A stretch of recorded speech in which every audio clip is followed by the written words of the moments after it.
Okay, so it has been a while, but we are back again. I should be joined momentarily by Jance, Chris Griffin, the usual duo, and we'll be talking about our normal things. But I wanted to kick this off because there have been so many additions to the transfer portal. Every day, a new domino is falling, whether that be entering the transfer portal, whether that be going to somewhere via the transfer portal. That this week, we needed to do a special live stream just dedicated to the transfer portal. And look, Monday stream is coming, but there are so many moves. It's much easier to do this in a live stream format. So while we wait for Jance, while we wait for Chris Griffin, we need to talk about some of the major moves in the transfer portal. As y'all are trickling in, hop down, let me know what moves you're interested in talking about, and we're going to talk about it, get as much fan interaction as we can, and just have a good time. But I wanted to start with talking about a wide receiver in the portal that the Texas Longhorns get that could be a sneaky good move, and that's Isaiah Nayor, a one-time resident of Fort Worth, Texas, very talented, 6'3", 210 pounds out of Wyoming, and he did a lot of work for Wyoming this year. 44 receptions, 878 yards, averaging 20 yards per reception with 12 touchdowns. Now, Nayor in and of himself is a great get because of the upside there. I mean, we're talking about a kid that still has such a high ceiling. I mean, he hasn't been playing football for all too long. So whenever you turn on his highlights, what you see is supreme athleticism, but he's very raw still. So being able to coach him up is going to be huge for the Longhorns. When you do watch him, though, you instantly notice the ferociousness he plays with, especially at the point of attack, right? Whenever that ball is there, he's going to go up and he's going to get it. Where this gets interesting, right? And why I wanted to talk about the portal today is what the portal has allowed a team like Texas to do.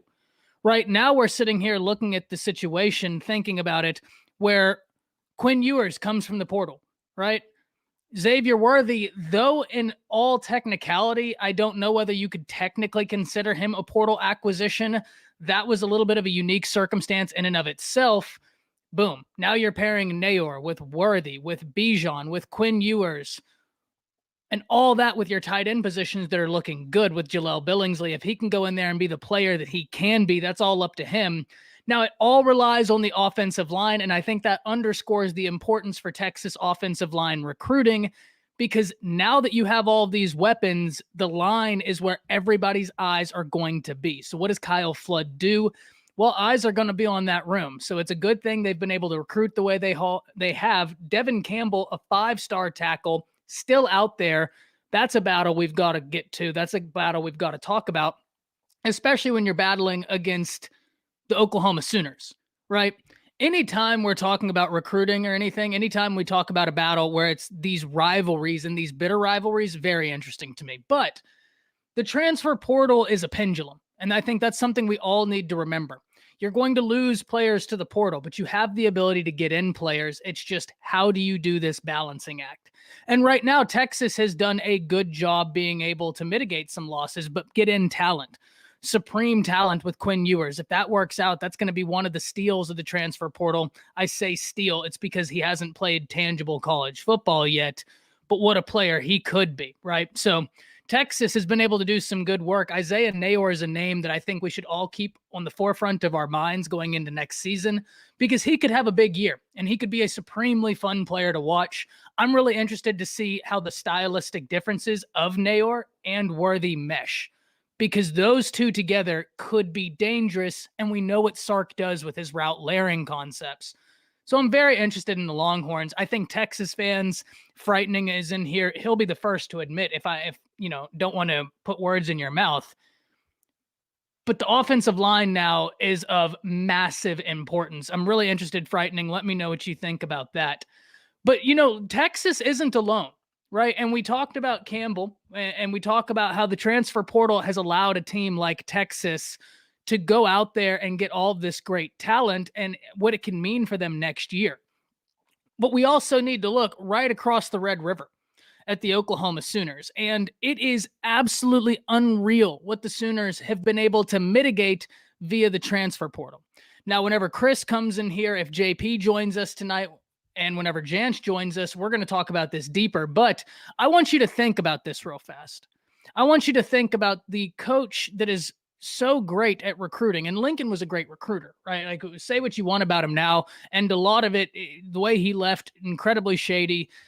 We've talked about that before. I don't think a whole lot more needs to be said on that than has already been said. But the fact that you had a guy that galvanized high school players in the manner that Lincoln Riley did, he left and took so much of that staff. You had decommits, you had guys transfer out, but because of the transfer portal, now look at what Oklahoma has, right? So the transfer portal is so unique right now because does something need to be done about it? Probably. I'm not smart enough to tell you what it should be because every time I think about a solution, there are other questions that I have come up. But the transfer portal is in all definitions a pendulum, and that's why I called it that. You had Oklahoma be so adversely affected by the transfer portal on the onslaught of Lincoln Riley leaving, but now that they assemble their staff, you're looking at the situation. They've been able to address quarterback, right? They've been able to address a good offensive lineman in McCade Mature from the Pack, right? A good offensive lineman in McCade Mature from the Pack. I really like that addition. No matter where you look, they've been able to hit. And that's something that the transfer portal has allowed them to do. Now, hats off to Brent Venables because Brent Venables has done a phenomenal job. How many other teams out there? I'm interested in hearing from people in chat. How many other teams out there do you think could have survived what Oklahoma went through? There are some, right, that could have made another good hire. I mean, we're talking blue bloods. Your true blue bloods could have, but it's still really interesting to look at it. And obviously, before we go any further, results need to be put on the field before anything is bona fide. But just the ability to keep the talent they had and then to be able to add in talent that they needed is going to be massive for the Oklahoma Sooners. And so, that's a team that we have got to keep up with. This transfer portal madness has just been that. It's been madness through and through. And it's not going to stop. It's only going to continue because we're talking about now, right? We're talking about now what it looks like. Imagine what this is going to look like after spring, whenever guys know who's won jobs, who's lost jobs, or at least a clearer indication has been in mind. So there are going to be more additions to the transfer portal. We're only just beginning. And where do we even begin talking about the importance of some of the players in here? It's going to be great to continue to see how this unfolds, but let's take a look. So Frightening says, you can cobble something on. Yeah, look, this brings up what I talked about a bit ago. The Texas Longhorns are in a position right now where, because of the moves they've been able to do in the transfer portal, the offensive line is now incredibly important. You had questions at quarterback last year, even though, and I've said this before, I think a lot of those questions came about by an offensive line that wasn't consistent. Very hard to figure out what everything looks like when you have an offensive line that might not be consistent. So you have an offensive line that isn't consistent, that lends itself to quarterback issues. Now you have a quarterback, or at least in theory, you have a quarterback. Now it's all reliant on this offensive line, right? Because as much talent as Quinn Ewers has, unless he's the next Lamar Jackson, you're going to need an offensive line. I got news for y'all. He's not the next Lamar Jackson. Very talented quarterback. He's not Lamar. So you got to have an offensive line to give him the time to be able to distribute the ball to your Xavier Worthies, to now your Isaiah Nayors, to your Jaleel Billingsleys.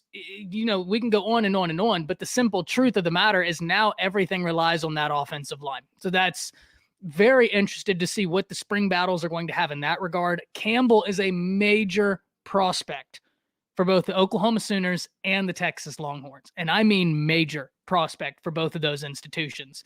It probably, Frightening, you let me know, and OU fans, y'all let me know.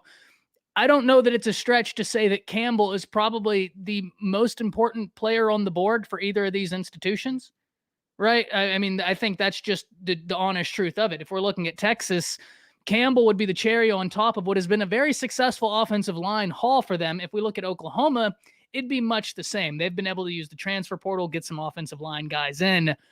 But both of these institutions are sitting there looking at a guy that could be a day one starter. Will he be? I don't know. Offensive line translation, right? Offensive line translation is tough. It's very tough because you don't have guys. Someone said Gentry Williams for OU. And Craig, I can give you that.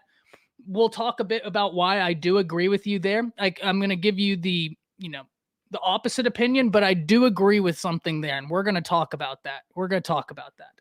But as Lando says, by the way, for those of you that haven't already, go subscribe to the Lando Show. Fantastic college football content, really breaking into the NFL sphere. He's going to be a name you want to be on early, because I'm telling y'all, in a few years, you're going to look back and he's going to have major, major views on his content, does top-notch stuff, and he's really set to rise. So y'all go check out his content.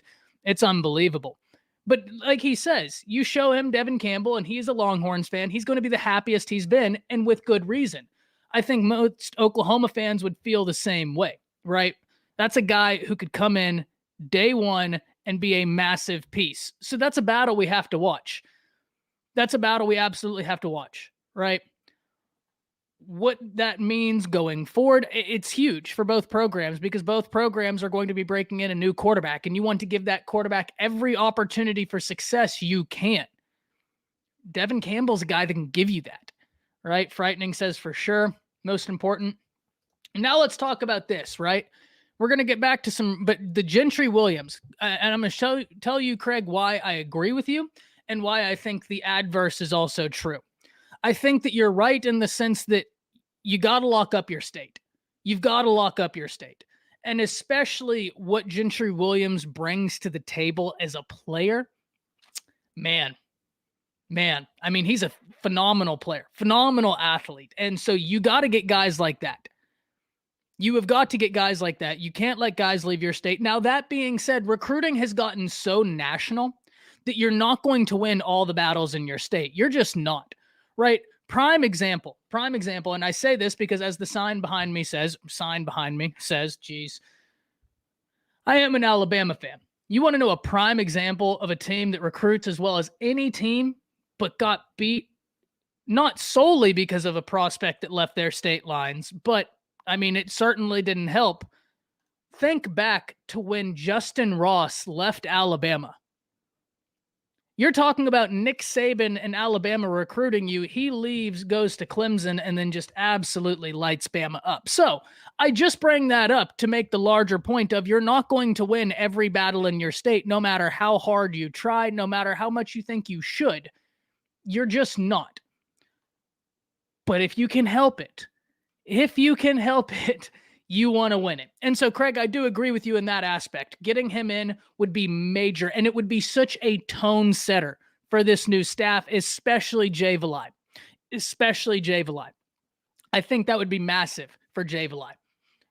Going forward, especially into 2023, huge win for Jay Valai. Now, the inverse of that, everything starts in the trenches, right? Everything. Absolutely everything starts on the trenches. And as great as Gentry Williams is, and look, for Sooner fans, I got a lot of faith in your defensive staff. I got a whole lot of faith in your defensive staff. We're going to talk a bit later, but big names in that defensive staff. Your defense is not going to be able to be at the full level if your offense can't stay on the field. And that's not saying anything. That's not a knock at OU. That same logic carries at Alabama. That same logic carries everywhere. You look at the games Alabama struggled in this year, 3-0. They couldn't get drives together consistently. And it doesn't matter how talented your defense is at that point. You're just putting them on the field more. And offenses are so spread out, man. I mean, it's just the nature of the game. Now, that being said, I don't think that's going to be a big issue for the Sooners. Right? When we talk about some of the things they're going to be doing offensively, some of the playmakers they still have on offense, Bill Bedenbaugh is there, right? So the Sooners aren't the best team to use as an example in this, but I also brought up my Tide because they also can satisfy the example I just gave. But I don't expect for the Sooners to just fall off if they don't get Devin Campbell. They've got a ton of good, but everything starts in the trenches, and everything can be maximized by great offensive line play because great offensive line play can lend itself to every other area of the game. And Lando, by the way, man, if you just are sitting here and you want to join in, you let me know. I'll shoot you the link right now so we can get a Texas's fans opinion on this. You already know you're always welcome, man. Always welcome.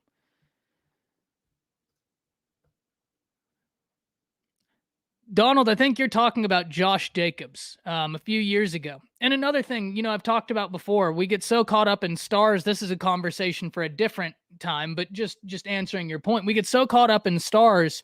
Josh Jacobs was a late riser, a 3-star prospect, played every bit like a 5-star. And in fact, when I saw his highlights, I was sending it out to anybody that would listen, just not being able to be consoled as to how he wasn't a 5-star. Go back and watch Josh Jacobs' high school highlights. Any of you who are bored, go back and watch them and then try and explain to me how that guy's not a 5-star. Why I do believe that that's a good point is, and I'm guilty of this myself, very guilty of this, because it's exciting. And us as fans, we're irrational beings by nature. As human beings, we're already irrational beings. But being sports fans makes us all the more irrational. And we can all come to terms with this. That's part of the beauty of being sports fans and being obsessed like we are. Part of that in being irrational is seeing that 5-star label, and we get so enamored by it. And naturally so. There's only 32, 33 per 24/7 sports on any given year, maybe 34. So you have that star rating, and we all get so enamored by it. But what does it all mean? It's simply a measuring stick. That's all it is. And one of the areas where it's not even a measuring stick that is all encompassing is because what if that kid didn't have the ability to go to the camps that would help him boost his rating? Or what if he didn't have the exposure? What if he had a high school coach that wasn't privy in order to do all of this? Right? So star ratings are cool. They're great. I love using them as well. But they can be incredibly misleading because there's thousands and thousands and thousands of high school football players right now. It's only 33 5-stars. Chances are, there's about 100 guys, give or take, that could have that 5-star rating had things gone a different way. Usually, right? Now, that being said, there are some times where a dude comes out and you just look at them and you're like, yeah, that's a dude. Y'all remember Jadeveon Clowney? How many of you remember Robert M. Kimdichie? That was a name coming out, right? Didn't end up panning out in the league like a lot of us thought.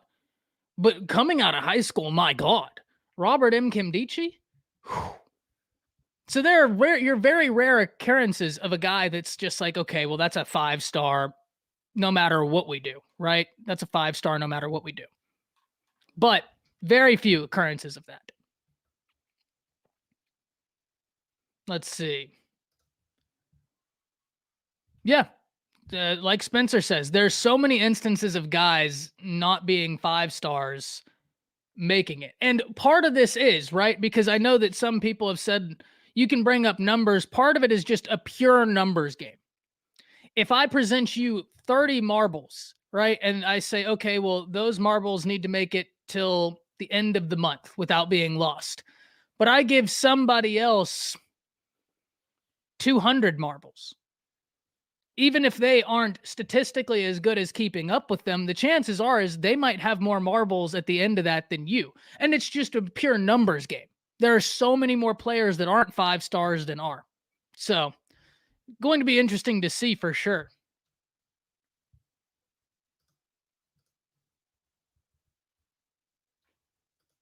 Speaking of, Lando brings up a good point. I want to hear from y'all what y'all are thinking about this Gary Patterson news, man. I want to hear what y'all are thinking about this Gary Patterson news because that's wild. That really, really is wild. Kyle, that's awesome. That really is awesome. I was a huge fan of Josh Jacobs coming out of high school. I grew up in Gainesville, right? So a ways from Tulsa, no doubt, but close enough to be decently privy of the situation, right? And I mean, that guy, you know better than I, right? Because you apparently worked with him. How was that guy not a 5-star? right? I can imagine you've got stories of just seeing this dude dominate and having to scratch your head like, well, don't know why schools aren't calling. It's wild to me. Wild to me. But hey, that's part of what makes football football. Oh. So Dominic says Gary Patterson is low-key washed. Okay. So look, I think explain what you mean a bit more, Dominic, because I think I get what you're saying. And I have a counterpoint, but I don't. If we're talking about necessarily being in touch with the younger generation, yeah, Gary might be a little bit out of his prime there. But what we can't deny is the man is brilliant. Absolutely brilliant when it comes to defense. Absolutely brilliant when it comes to defense. Yeah, I mean, look, when we're talking about Gary Patterson, you're talking about a handful of names that can be mentioned in the same sentence as Gary Patterson in terms of schematics. I have the great fortune of having a very good friend who played for TCU under Gary Patterson, specifically as a safety for TCU under Gary Patterson. And he was real good. Real good. And so every time he's available, usually for a lot of the big college football games, he comes over, or for UFC fights, he'll come over. And after the UFC fight, I'm already loading up some film and we're watching it. And I'm trying to have him explain to me everything. Because even he will tell you, Gary Patterson is a defensive genius. He really is. He really is. Really is. Absolutely. Jesse, what makes you say that? Did I miss a big announcement? But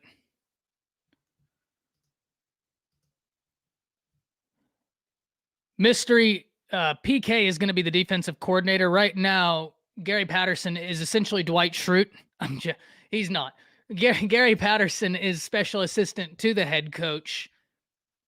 But he's going to be much more in terms of, if I had to guess, I don't know. Frightening might know better than I. I've been so busy keeping up with the transfer portal that I haven't really checked since I made the video yesterday about the intricacies of Gary Patterson's job. But from my understanding, or from what I think he will be doing, is more of a hands-off approach to like, okay, these are some guys we should be targeting and recruiting. These are some tendencies I've noticed on film. Because if we're talking about watching film, man, Gary Patterson can really, really point out some tendencies.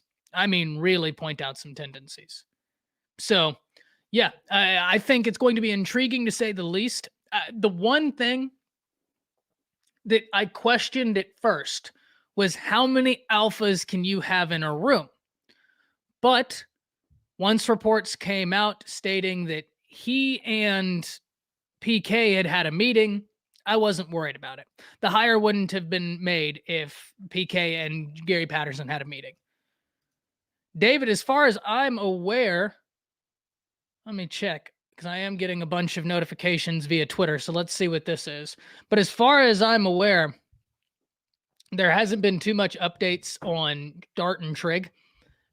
We're going to have to watch what happens with this, because this whole deal with the Dart situation, the Trig situation, it's wild. I mean, it's a lot of fun, but I sympathize with people in this. It's fun for me because I'm from the outside looking in, and it's intriguing and it's inciting. But if you are one of the programs involved, I can imagine this being very tiring.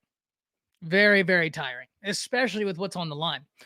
And someone said up above that if Dart comes to OU, they have Dart starting over Dylan Gabriel instantly. I want to hear how many people agree with that. Because I think I don't disagree. I think Dart's got a phenomenal upside. I think anybody that's watched Dart play knows he has a phenomenal upside. Boom.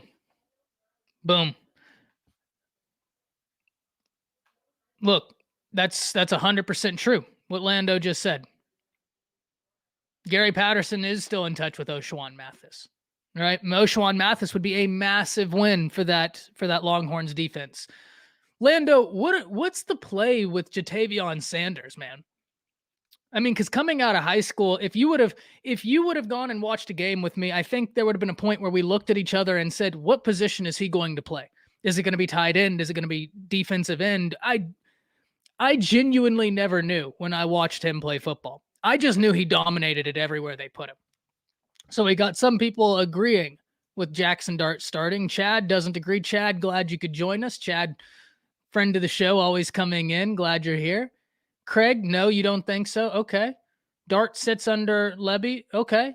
OU fan says no. No, Gabriel will play 1 year. Now, Jay, I think you raised the question, and that is why I ask. That's exactly why I ask, is because does Dart want to sit a year? I don't know. I have no idea. I can imagine if you're a quarterback with that talent, you probably don't have the need to sit a year at a bunch of other institutions. However, look, whether we're an Alabama fan in here, whether we're a USC fan in here, whether we're a Texas fan in here, where else are you going to go? Right? That has an opening right now. There's only a few places that make sense, only a handful of schools that make sense. We're talking OU, and that's a competition. So that's that. I don't even know that I could throw that in there because I think a lot of you have pointed out OU. Maybe there's a competition there. He could go back to USC, assuming USC doesn't get Caleb Williams. But, they better start working on that situation and that contingency plan yesterday. I pray. I pray for USC fans that they didn't put all their eggs in one basket. OU fans, you've heard me rail against this. Alabama fans, you've heard me. I never put all your eggs in one basket. Never do it. Not in recruiting. Don't do it. You will get burned and burned and burned. And look, it's the nature of the game. So for USC's sake, I hope they didn't put all their eggs in that basket. But where else are you going to go? So Ole Miss makes sense. OU makes sense. USC, assuming they don't get Caleb Williams, would make sense for him to go back. Well, BYU, I guess, would make some sense, right? BYU is a team that's actually pretty good. I don't have a bad thing to say about BYU. I really don't. So that could make some sense. Other than that, I mean, you're talking about a lot of institutions that have a plan already put in place. So it's very logical to see where Dart is down to a few places. I know TCU is named. The interesting thing, though, is he and Trigg, from everything I understand, are a package deal. Trigg is a very talented tight end, with a very high upside. So if you can get him, that's a great package deal. It is. It is a great package deal.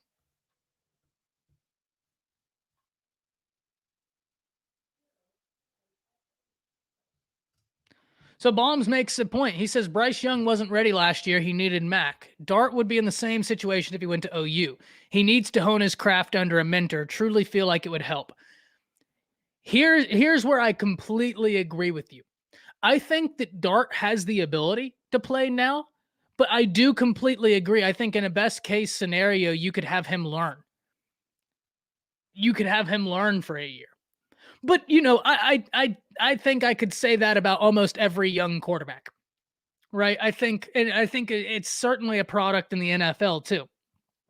Every year we're sending quarterbacks to the NFL. Every year someone's not working, and inevitably it's because someone's getting played before they're ready. Just because you have the ability doesn't mean you're ready, right? And it's great.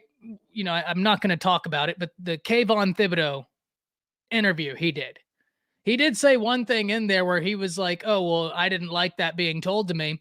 You might not have liked it, but he was right. When Nick Saban told him, "You're not going to play when you think you're ready. You're going to play when I think you're ready."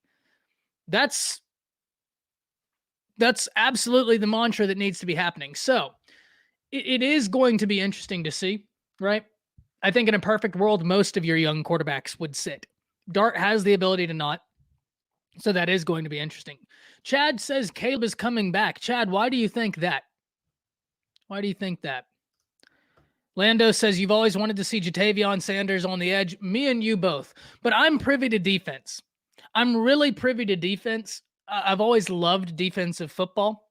And So anytime you have an athlete, right? Anytime you got an athlete, if they're in between wide receiver or DB, personally, I'm going to want them to play DB if they're good enough, right? So it's just like Billy Bowman. I was so happy when Billy Bowman decided to play DB. He's going to be a ferocious nickel, a ferocious nickel.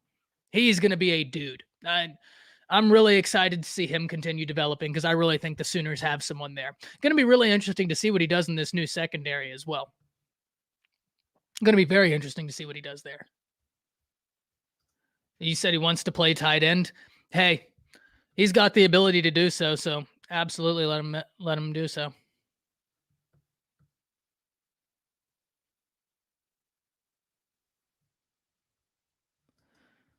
Chad says there's no reason for him to be taking this long if coming back is not in the works with a new NIL deal. I hear you.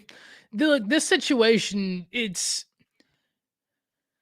incredibly intriguing because what we've seen with the transfer portal is a continual evolution of it, right? And I think this is a perfect time for us to talk about the transfer portal in the grand scheme of things, right? Because we've talked about what Texas has been able to do. Great work in the portal. Sincerely, great work. Oklahoma, for those of you that have missed it, I'll give you a quick synopsis because if you've missed it, I do want to hear from you on this. How many other programs do you think could have sustained what Oklahoma sustained in terms of coaching losses, the way they left, the way Lincoln Riley left, the way players decommitted from the team and the way players decommitted from the team and then hit the transfer portal, and still we're here a month and a half later and OU's future is actually looking bright. That's wild. Completely wild. It really is. It goes to show the double-edged sword of the transfer portal. If any of you like It's Always Sunny in Philadelphia, one of my favorite shows, there's a line that's always stuck with me, and it's when D looks at the gang and says it's a little double entendre. Because that's the transfer portal.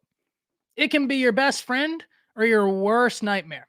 Different producer says Alabama and Ohio State, and I do agree. Your blue blood programs, those are programs that could take a loss and be able to have an attempt to be able to salvage this. And look, Jay makes a good point, and I've talked about this before. I have a theory, and I think it's because what I did before I came into this, I was very much well in the legal world, which lent me a lot into history, just being fascinated with the onset of the Constitution, what have you. But I bring that up because I very much well believe history repeats itself. And I think we have way too much examples for us not to believe that, right? History repeats itself, and certain programs have always been good. When we're talking about Oklahoma, Oklahoma's always been a great program. Whether they've had a stint of not winning a national championship, they've had a winning culture. The end goal of college football is to win a national championship. We all agree with this. We all agree with this. But having a winning culture is massively important as well. It's massively important. SBC, thank you for the $4.99. He says, just jumping in, so I've got to start over, but I wanted to say thank you for all the content. I also hate that Patterson went to Texas. He's a dude. He is a dude. He is a dude, and especially with a team that has so much to fix. Look, when you're talking about Gary Patterson, we'll move on, but, I absolutely want to talk about this for a bit because it's so intriguing. What an offseason. What an offseason. Whenever you're talking about Gary Patterson, we can talk about maybe he doesn't jive with the new recruits, and maybe he doesn't. But what we can talk about is TCU overachieved. TCU overachieved. Playing in the division they played in against, and then being in the state of Texas, having to recruit against A&M, Texas, and then Oklahoma fans, as good as anybody, y'all are locked up in the state of Texas as well. Because you have to be. Your rival is in the state of Texas. So y'all are recruiting the state of Texas as well as anybody in the nation.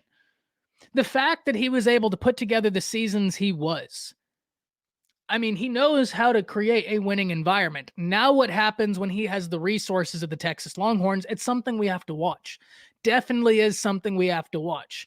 You have anything, man, SBC, you want to talk about, you already know. Throw it down in the comments. We're going to have a good time. It's going to be fun. Going to have a lot of fun. JA says Bama won't survive Saban leaving. Here's what I'll say, JA. Could there? I hate talking in absolutes because it's college football. We might as well flip a coin. I can sit here and watch 300 hours of film on both teams and present to you the most well thought out, most logical game breakdown and prediction. And then in the game, everything just turns to nothing, right? That's the beautiful thing about football. So I won't talk in absolutes. Here's what I will say. Bama was Bama before Saban came. Now, have we ever seen a run like Saban's? No, we haven't. Not in the manner that has happened, right? There have been some that are comparable, but not in the manner that we've seen what Saban has done. So could there be a stretch? Sure. Sure, there could be a stretch where no national championships, but we have to remember, Bama had success before Saban. The NCAA claims Bama has had 16 national championships. I know there's some points of contentions about Alabama claiming they have 18, so I'm just going to cut that out and say what the NCAA has claimed, right? Because at the end of the day, they're the governing body. Anybody can claim what they want, but at the end of the day, they're the governing body. And I hear you. They were not great before Saban got there for 15 years, right? But that was 15 years. And if I'm not mistaken, they were decent right before, right? Like, so you're looking at a situation where, yes, news came down. Just breaking news right now per Alabama Online on 24/7 Sports. Jalen Moody will likely remove his name from the transfer portal and will remain with the Crimson Tide. So, said what? Bama was terrible for 20 plus years prior to Saban. Bama had their ups and downs, much like anything. It's an ebb and flow, right? But blue bloods are initially going to return to blue blood status. I'm not doubting that Saban leaving isn't going to have adverse effects. My point is Alabama will return to Alabama because that's what college football has done. It's much the same. Texas rocks. Like you can relate to this. Texas has been not good since when? Right? Like, but yeah. SBC gets the exact point I'm making here, right? Like, if we're using that logic, then Texas is in trouble. And I don't think that, right? My point here is to say that blue bloods by very nature historically have remained blue bloods through different coaching changes. I'm not contending, and I want to get this very clear. Has been terrible. You can say it. No. But Texas rocks. You get my point, right? Like you get the grander point I'm making here, right? That I have faith that y'all will return. Why? Because you've been a great program in college football. You have. So I have faith that Texas will get it right. I just do. Now, I'm not saying it'll happen tomorrow. I don't know. But at a certain point, they'll get it right. Oklahoma is a team that's gotten it right. Alabama is a team that has gotten it right. So I think historically they will continue to do so. Now, once again, I want to get this. I'm not saying they're going to win 5 national championships, boom, boom, boom, after Nick Saban leaves. You know what I mean? Like, I'm not guaranteeing that success. What I am saying is I think that Alabama still has a shot at being a really good football team. I think they will continue being a really good football team because of the foundation Saban has laid. It's going to be interesting to see. Do I think Nebraska will return then if you consider them a blue blood? Look, Nebraska is one that I root for so much to return, right? Bless my father, may he watch up in peace, but he was a massive Nebraska fan. And so I remember Nebraska being the powerhouse Nebraska football program. That man loved Nebraska football. He worked on a horse ranch out in Lincoln, Nebraska for years, right? Years on this horse ranch. And so he bleeds Nebraska football. And so I remember when they were good. I remember Eric Crouch slinging through stuff. I remember when the defense was called the Black Shirts because they were so menacing. I remember it all. And I root for Nebraska to be good. One of the things that I think has hurt Nebraska is a few, right? One, the shifting landscape of college football. And two, when the landscape of college football was shifting, they moved to the Big Ten. I think it was the perfect storm of everything culminating into just a situation that was not going to be good. I hope they can get it together. And I will say this, Kate, I will say this. The hiring of Whipple is one that really excites me. And I think that when you look at it, Purdy in the portal, great. I think that's a great addition for Scott Frost. Casey Thompson, love that addition for Scott Frost. Really love that addition for Scott Frost. Now, what are you going to do with it? Now, what are you going to do with it? That's the question. That's the question we have. I did see this up here about the AP voting OU the number one program, and Baum says AP lied. Look, I'm not going to say the AP is wrong, right? I'm not going to say the AP is wrong, but here's what I will say.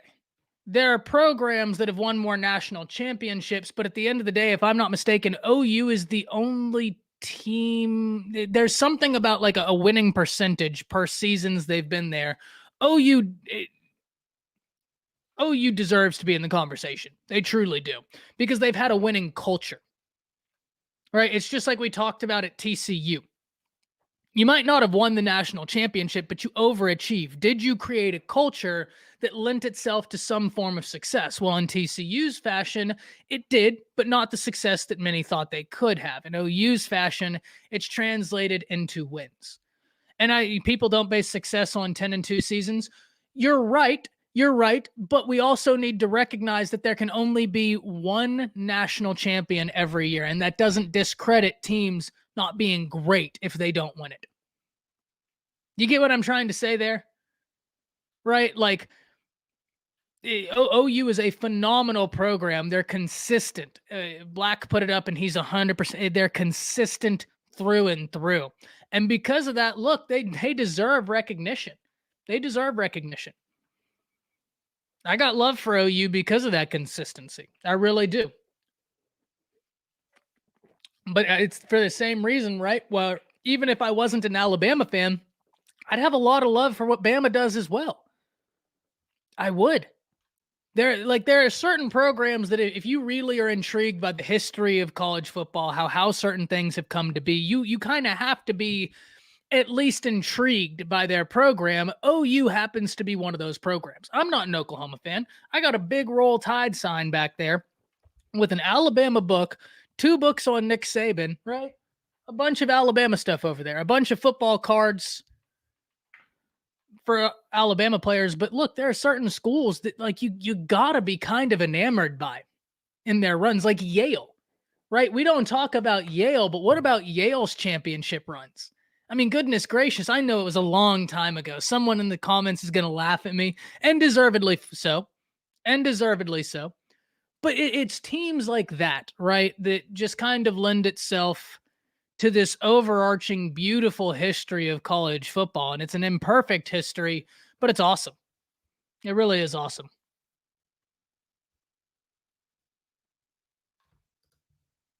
Yeah, look, there's no doubt. Look, I try and keep it 100% all the time, and that's why I do ask for y'all's opinion on things, right? So that way there's a form of checks and balances. I don't mind being wrong because you can ask my girlfriend and she will gladly tell you how wrong I usually am. It's a good thing she's not here to relay that information, so we're going to pretend like it's not real, but I have no problem being wrong. But if we're keeping it real, no matter who you're a fan of, Bama's Bama. And especially under Nick Saban, he took them to heights many of us didn't know we could have in college football. Not in this era of college football. AJ, thank you for tuning in, my guy. Glad you're here. Glad you're here enjoying the evening as well. Michael's, you see, that's what I'm talking about. Absolutely wild. Absolutely wild. Insane. Sauce Hoss in the house. Thank you for tuning in, man. You and Bam were the same tier. Yeah, and look, that's why I said, right? If someone wants to tell me, like, when we're talking about history, right? If we're listing out 5 programs that people are like, these are bona fide blue bloods, you might get some different answers. You might get some different answers as to who those 5 are. But I can promise you this. Bama and OU are in that. They're in that conversation. They are. Absolutely. It's from players that went to the NFL, man. The players that went to the NFL. If I get their football cards, I have them sitting up there. Kind of. I'm trying to collect an Alabama football jersey collection as well, and that's expensive. Oh, no doubt, Amanda. No doubt at all. No doubt at all. And that's the larger point I was just making, right? That we can all sit here and talk about who we think is number one and who we think, and we can all have logical reasons and explanations, right? Me as an Alabama fan could argue that I think Alabama is the greatest program ever. And I could have legitimate reasons for doing so. I could bring up the national champions. I could bring up the national champion. I could bring up the national championships. I could bring up, a lot of things. But then an OU fan could bring up the consistency and your winning records as well. I mean, my goodness gracious, that's nothing to sneeze at, right? My larger point, if we are naming 5 schools, though, that we are like, that's a blue blood, I can pretty much will guarantee you Bama and OU are on them. KP says USC's got a track record too. Yes, you do. No doubt. That's the beautiful history of college football, right? It's the beautiful history of college football. Can things get turned around, right? USC is an interesting case. We're going to have to watch them. The one thing, Lincoln Riley was a great hire by USC, but the thing is can Lincoln Riley turn a program around? That we don't know. We don't know that, right? And I think even the most optimistic of OU fans that don't feel completely disheveled by his leaving, which if you do feel that way, absolutely understandable. But the interesting thing about it is when he came to OU, there was a lot already there for him. There was a lot. When he came to USC, everything had been stripped.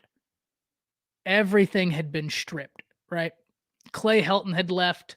He did good to get Damani Jackson back, but I will say this, and I said it in a group chat. Lincoln Riley, one of the best moves he's done right now is retaining Dante Williams. I'm interested in hearing y'all's opinions on that, but had he not retained Dante Williams, I firmly believe, and I have no sources on this, this is purely an opinion. This is purely my opinion. I think Damani Jackson would be in an Alabama uniform if Lincoln Riley doesn't retain Dante Williams. I do. Absolutely do. 100%. Baum says Notre Dame has done it time, and yeah, no doubt. No doubt at all.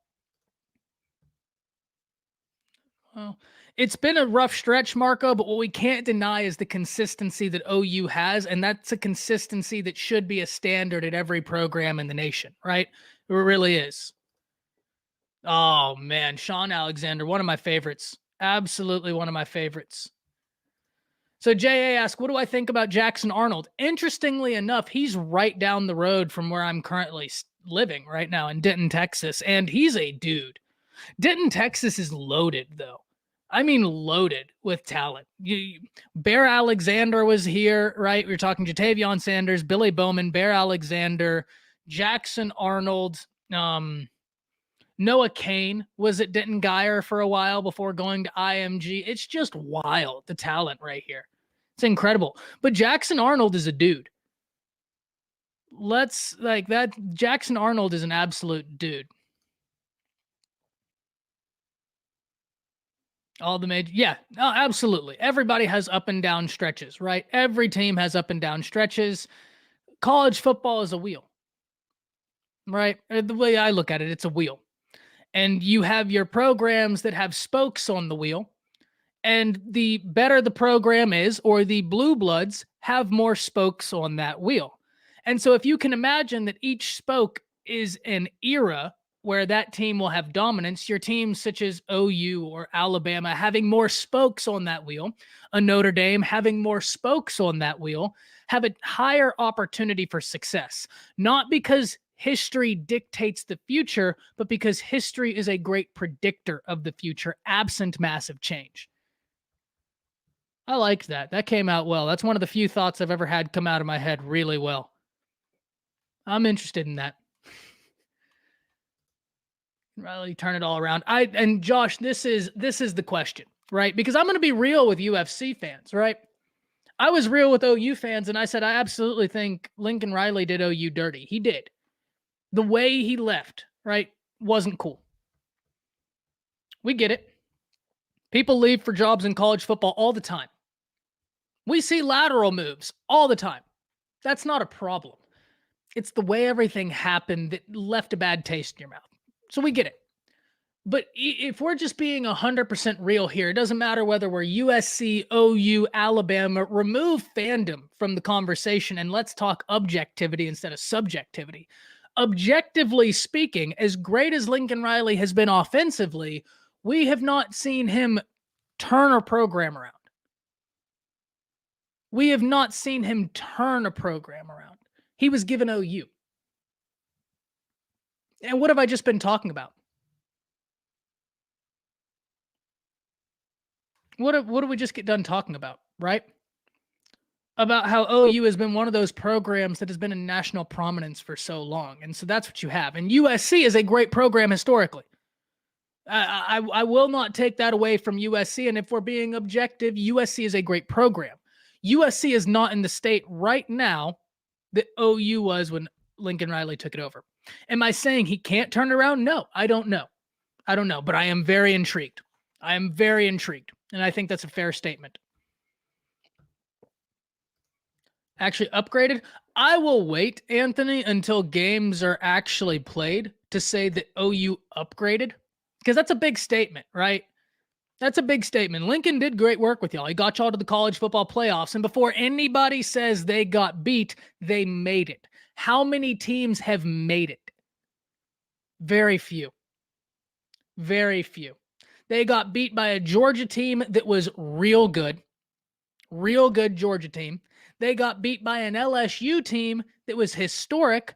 And they got beat by the Bama team that was also real good. So it's not like when OU went to the playoffs, they got booted out by a team that was in the playoffs that should have lost to OU. When OU went to the playoffs, they got beat by some great teams, man. I mean, great teams in terms of talent. So we can't say that OU wasn't successful. But here's where I do agree with you, Anthony. Here's where I do agree with you. I think in terms of long-term structure, I think this coaching staff is much better from a structural standpoint than the last coaching staff. I truly do. Look, and I want to hear from y'all. What's your favorite hire OU made? I'm going to be very honest with you. It's going to be very quick for me. It's Todd Bates. Right? I love Todd Bates. Not counting the Brent Venables hire, because Brent Venables is a fantastic hire. Right? I mean, that's a great hire. So but if what I said didn't make sense, let me know, because my greater point there was I can't say without certainty that it's just an upgrade. I need to see. But what I will say is, without having any games being played, man, I can't argue with you that it's not an upgrade. And especially Bombs makes a great point. You make a great point, and I want everybody to know this is an Alabama fan. Okay? Just like me. This is an Alabama fan. He says, I'm amazed at Venables holding that dumpster fire at bay. Truly amazing that OU wasn't wrecked for 4 to 5 years. Now, I don't think they drop off substantially, if at all. And this is what we're talking about. And so, Anthony, when I say, like, it's tough for me to say, like, oh, it's a straight upgrade because I haven't gotten to see what's on the field. Bombs makes the great point, right? Brent Venables saved what could have been catastrophic for the Sooners. That's incredible. I mean, really. You know what, Dax? I want to hear from you, because, you know, very rarely disagree with your points. And Truth, I want to hear from you as well. Very rarely disagree with you. Matt, you and I have great conversations. Francis, I want to hear from y'all on this, right? Whenever we're talking about this,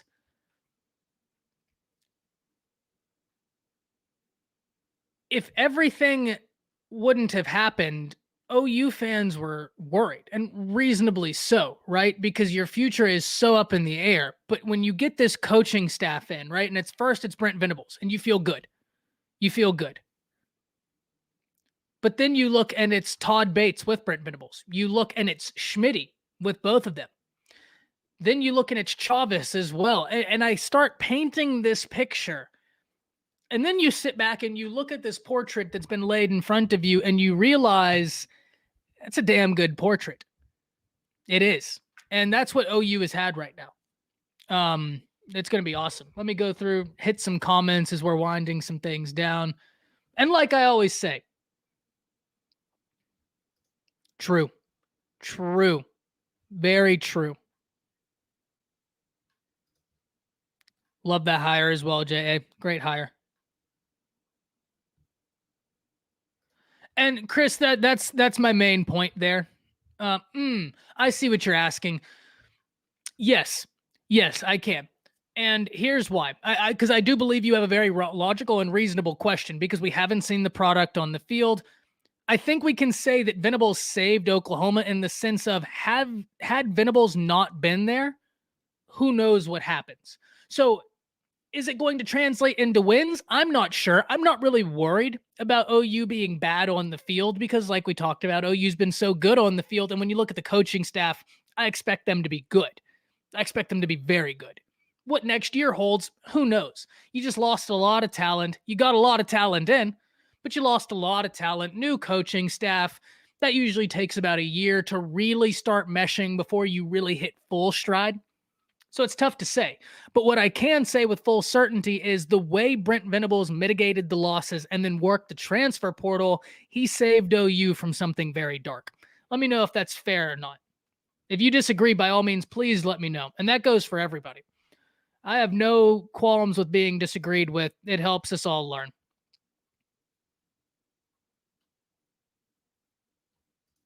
We do what we can.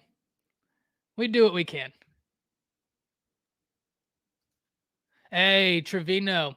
Love that hire as well, man. Treshard Choice. Almost quoted our cornerback coach now. Great hire by Texas.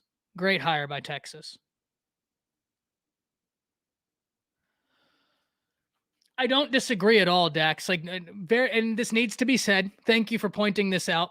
Because I do think it needs to be said. Bob Stoops is behind a lot of this not turning into a complete dumpster fire, but Brent Venables was the perfect conduit for Bob Stoops. I hope that makes sense. Yeah. Hey, Chris, I wish Chris was here this evening. I need to check on him, make sure he's good. But yeah, he was not looking good when everything came out. He was trying to say he was fine. As Bombs knows, he was not fine. Chris, my guy was not doing well. Not doing well at all.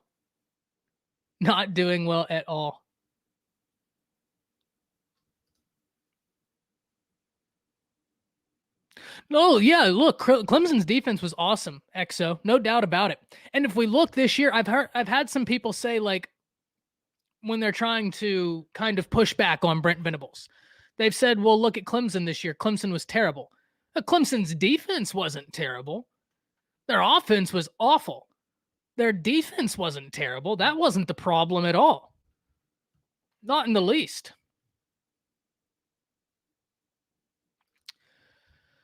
Rocks, you're not wrong, but I want you to think about this from this perspective. Okay. I want to pose you a scenario and then I want to see what you think, right? In my time during moot court and doing debate, I would always pose scenarios different from what we're talking about because it helps the individual remove themselves from any innate biases that we have, because we're human. We all have innate bias. And it allows someone to look at a situation in a light, removing that bias and with a similar line of logic.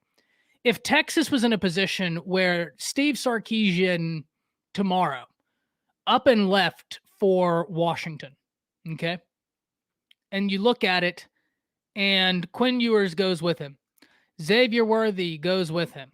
You look and now you got some veteran players going elsewhere. A lot of your guys decommit. And then in comes, who do we want to name? Tom Herman for giggles, right? Let's name Tom Herman. He comes in there, or Mac Brown. We'll say Mac Brown. Why not? He comes in there and is able to stop a total bleed of your program. When things could go real, real bad, he's able to stop a total bleed of your program. After that happens, and after he's successfully navigated the transfer portal and recruiting, mind you, I do believe we can look at the situation and say, okay, well, in that regard, Mac Brown would have saved Texas. Doesn't mean that it's going to translate into wins. I'm not saying that. I would absolutely think that, Texas, or in this case, Oklahoma, they've been so good. The coaches they've hired are so good. The wins are going to come. They're a talented team. They have talent on their roster, so it'll come. But I think you get the line of logic. Lone, but like I said, the bigger picture here. You get what I mean? Texas isn't a good example to use because they aren't having the success that OU's having right now, but the line of logic used, I think, can carry over, if that makes any sense.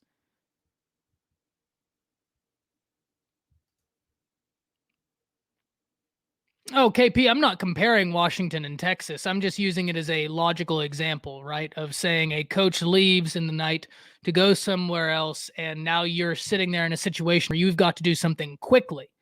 It's not a comparison of programs, just a comparison of situations. Something that could be totally innately out of their control. No doubt, no doubt. But I still think that we can give credit where it's due while also remaining completely real about the situation, right? Like, we can give credit to Brent Venables for saving what could have been a catastrophic situation up until Lincoln left to now, while still saying, well, we're interested in what he's going to do as a first-year head coach, right? Those are not mutually exclusive ideas, and I think that we can absolutely have that conversation where both are present. Yeah, completely agree. I'm just scrolling up, making sure I'm not missing anybody. Thank you, John. I do what I can, but a lot of that comes from y'all. It's pretty easy to have a show that runs like this when you look in the comments. We've got USC fans, Alabama fans, Texas fans, and OU fans, and look at the interactions. That makes it a great time. So, I work real hard at trying to make this a full-time career and make this a reality for me. But y'all, it wouldn't be possible without y'all. To look at the interaction y'all give, not only me, to each other. Right? It's you couldn't ask for anything better.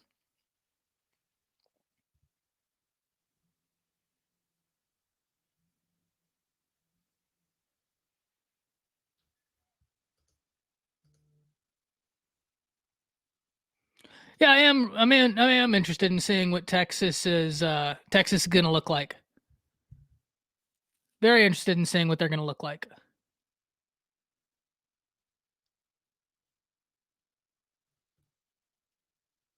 Very, very interested. Because look, year one, we can always give coaches a bit of a pass. I'm not saying a pass for losing to Kansas, right? That can't happen. But outside of that one game, we can give coaches a bit of a pass for year ones. But year two, right? And I'm not saying you don't have all your guys yet. You're still dealing with some of the last regime's guys. So it's not a completely fair way of looking at it, but it's a real way of looking at it. You should see some tangible improvement. That's all I'm saying.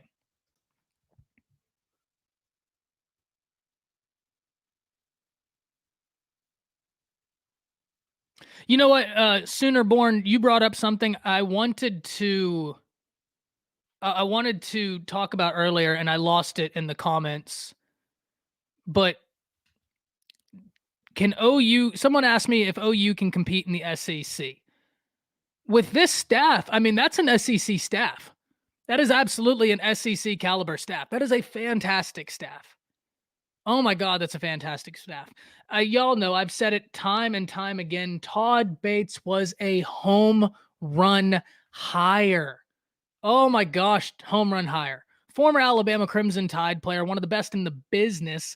Then you got Thad Turnaspeed, who's a great guy to have at the top of your program. I mean, great hires. Is it going to come overnight? No, but no good things do. What matters is before you have even made the move, you now have the things in place to lend itself to success in the SEC. Kyle, yes, I do. I do. Because look, every time something massive happens to shift the landscape of college football, we weigh the coach's ability to be able to shift with that landscape. It's just natural. SBC says, thanks for the donation, SBC. Does Ole Miss lose production after losing Lebby? Look, most other places, yes, but Lane Kiffin is the head coach there. Lane Kiffin is an offensive genius. And so I don't think Ole Miss is going to lose a ton of production from Lebby in and of himself. I think the combination of losing your starting quarterback, some weapons, and Lebby could lend itself to some production loss. And this isn't a knock at Lebby. I mean, those of you know, you know how high I am on Lebby.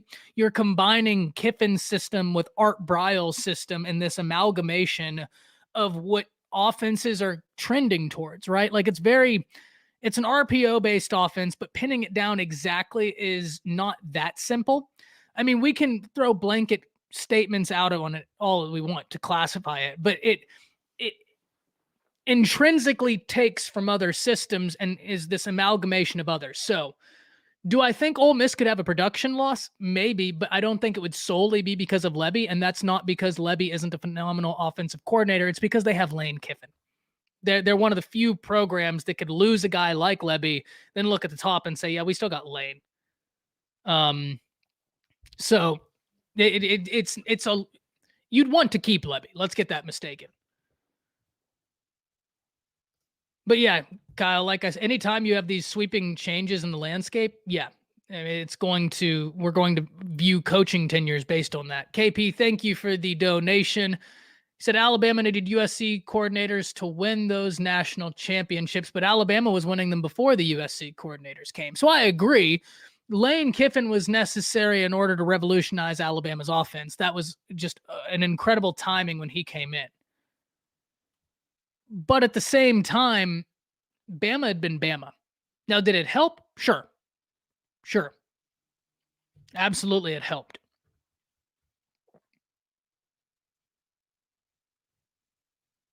Now, I will say this, KP. Would Alabama be on the trajectory it is now without Kiffin and Sark? Maybe not, because Saban, before we, I do want to talk about this. One of the things that makes Saban so brilliant is his ability to be the best coach in the game and still realize there's something I don't know. There's something that is hurting me. How can I fix it? So what does he do? He calls up Lane. He knows this isn't the style of offense he likes. He knows that this is going to change college football and adversely affect the defense that he had spent so much time working on. So what do? Do you fight it? Do you be stubborn because you've been so hyper successful in college football? Or do you understand the landscape is changing and you better change with it? And I do completely admit, in fairness to your point, that changing landscape was massive. Absolutely massive.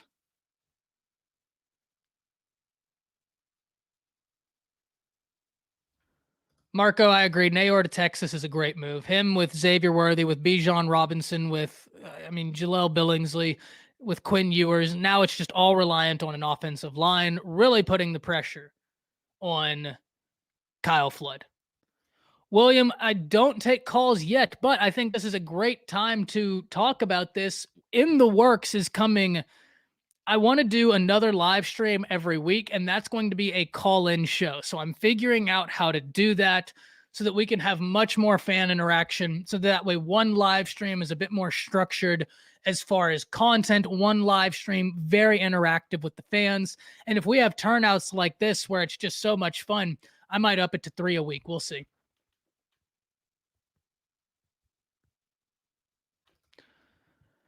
So how do I think NIL needs to be corrected? Most agree it has gotten out of hand in conjuncture. So I want to take a bit more time to think about this. But initial thought stacks, how can NIL be corrected? Well, eventually I think we are going to see a system much akin to a salary cap, because inevitably we're going to continue pushing the line. Now, whether that's 10 years from now, 15 years from now, or 5 years from now, I don't know. But with the increased push of player pay and with some of the court cases that have happened against the NCAA, case in point, just last year, I think it was Justice Gorsuch was stating how the NCAA operates on terms that just don't work outside the NCAA, right? Like if a Fortune 500 company operated the way the NCAA went, it would be illegal because of the way that they have structured not being able to pay. So that's going to be repealed, right? When the Supreme Court says something like that, I just want to let y'all know what that means. He went as far as he could to say that, hey, the NCAA structure is messed up and it's not going to be able to be upheld without doing anything about it. Why? Because one, that's not what they were there for. But two, because Two, because the first point wasn't, this is not what they are there for. The fact that he brought it up means it's on the court's mind. The court loves making bright lines. They love making bright lines, historically so. That is something the Supreme Court of the United States has always loved doing. And so now when they're not even there meeting about the structure of pay within the NCAA in and of itself, they're meeting about a very microscopic thing within the structure of pay of the NCAA. And you have Justice Gorsuch dropping how the NCAA structure is one that would not exist outside the NCAA because it would be illegal. Things are going to come. Things are going to change. So eventually, how do you do this but it be fair? Well, what you would have to do is have a salary cap where every institution has the same amount of money to play with. But at that point, we're really not talking NIL. So what are we talking about with NIL? Well, you probably might have to have a third party governing body that is just dealing with NIL rulings, right? So you have the NCAA, which is the governing body of college football in and of itself and collegiate athletics, but you would have a governing body for NIL that would focus all of their time on legislating NIL, on enforcing NIL rules. And because of that, you could get some sort of parity within NIL. Because eventually, in a few years, you're going to see Texas continue to be successful offering kids the money that other institutions just simply don't have. And as much as I think most people, myself included, are absolutely for kids being able to have the ability to make money, it's long overdue. It's not fair to an institution such as TCU that they don't have the same means to pay as Texas. Now, life isn't fair. It's not. That's a harsh reality of life, and football is a great lesson in life. But because of that, the NCAA has always tried to uphold themselves by this view of, oh, well, there's so much parity. And the fact that there's no pay in college football makes it so open, free, and fair. Well, the NCAA inevitably will try and get back to that. The question is how, though? Salary caps is something. Look, everybody's been paying. Everybody's been paying. So if you want to stop this, let's just get it all out on the forefront. That's the best way to police it. Right? That's the best way to police it. Everybody's paying. Look, I said this not long ago, Texas, before laws are implemented and before litigation comes down as to what's allowed, go wild. Because in a year, you might not be able to do this. So go wild. Michael, thank you for tuning in. Absolutely awesome to have you all here. Like I said, it's the shows are fun for me, but it's not near as fun without y'all, right? I mean, y'all are a great community. Do I see Georgia Black in the playoffs? Look, they recruit about as well as anybody not named Alabama. So because of that, Yeah, I mean, they easily could be.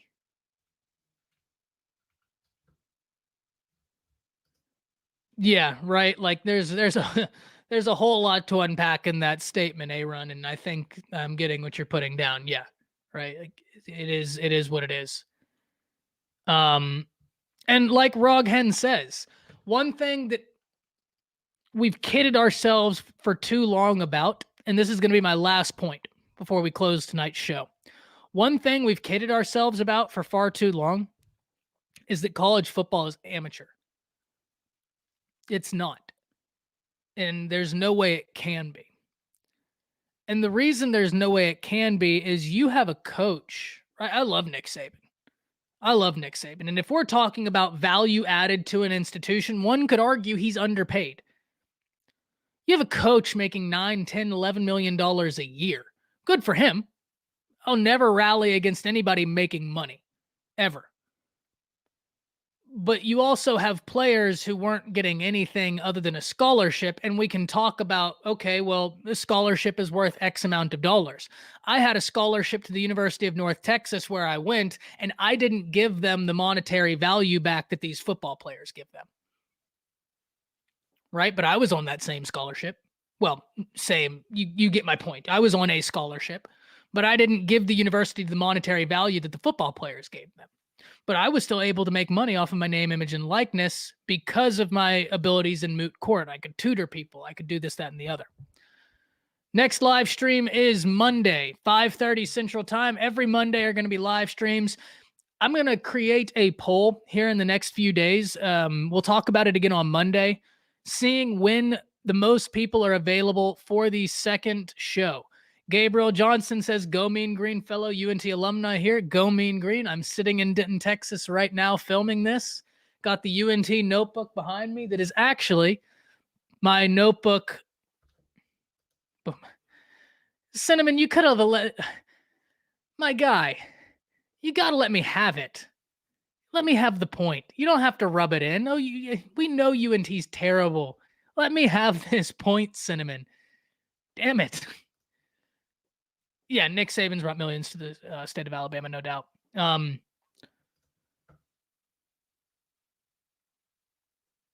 Said, please exploit my children. Yeah, like, it is what it is. I think we all kind of have the same understanding of the kind of duality of this situation. All right. These will be the last ones, and then we're going to head out. Bombs, thank you very much. Always love having you in here, man. Great having you in here. We don't talk about UNT football. I don't think UNT doesn't play football. Football? That's not a thing that happens at UNT. We're a music school. We do great musically. Issue to deal with an NIL portal should be allowed juniors and seniors. Okay, so this is the big elephant in the room. Right? I'm going to try and give less than 5 minutes. My girlfriend's been entirely too patient waiting for me. So this is the elephant in the room. If I talk a little fast, I apologize. I get excited and sometimes things just pour out of me. And I've been giving this a decent amount of thought.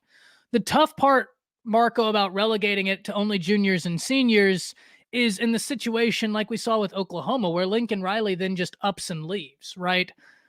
We never want to talk about, we would never want to admit that players are there for coaches, but in a lot of senses, players are there for coaches, right? And even as an Alabama fan, we can talk about the history Alabama has. If Nick Saban retired, I could expect some players to leave and it would suck. But I think players need to have freedoms. Players need to have freedoms that coaches have, right? Now, does that mean that we should have the portal with no checks? No. Something does need to be done. I think I'm certainly not smart enough for this. It's one of those situations for those South Park fans out there, Captain Hindsight. That's like me in this situation. I'm smart enough to be able to answer some of the reasons why things could become problematic with some very early examples of structures to put in place within the portal, but I'm not smart enough to be able to figure out what needs to happen. I'm not. But what I do think is part of the portal will be fixed with time. Because as in all things, there's like I said with college football, it's a pendulum, or the portal is the pendulum. it will eventually come back to normal once players realize the grass isn't always greener on the other side. 24/7 Sports had a brilliant article out today talking about how last year something like 1,900 players had entered the portal. We're on pace to shatter that right now. And a lot of those guys aren't finding homes at the rate that they thought they would. So inevitably, once you have this system continuing like that, it's just going to kind of figure itself out to a very microscopic degree. There are definitely larger issuances that need to take place. The thing that I have now with the record breaking, players will be more committed to teams.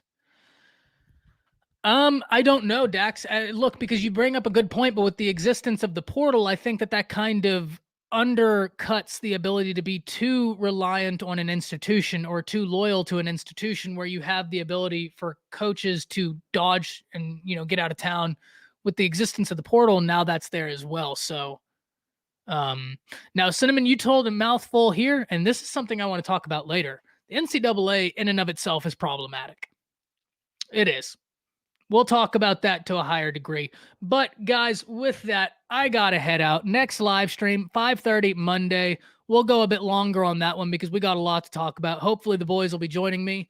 We'll plan on that one being about a 2-hour live stream. Depending on what happens, I'll let y'all know. But can't wait to see y'all there. Thank you so much for all the support on the channel. Thank you so much for all the support in the live stream. It really creates an environment where we have fans from USC, OU, Texas, Alabama, Nebraska, and we're all in here just vibing, talking about college football.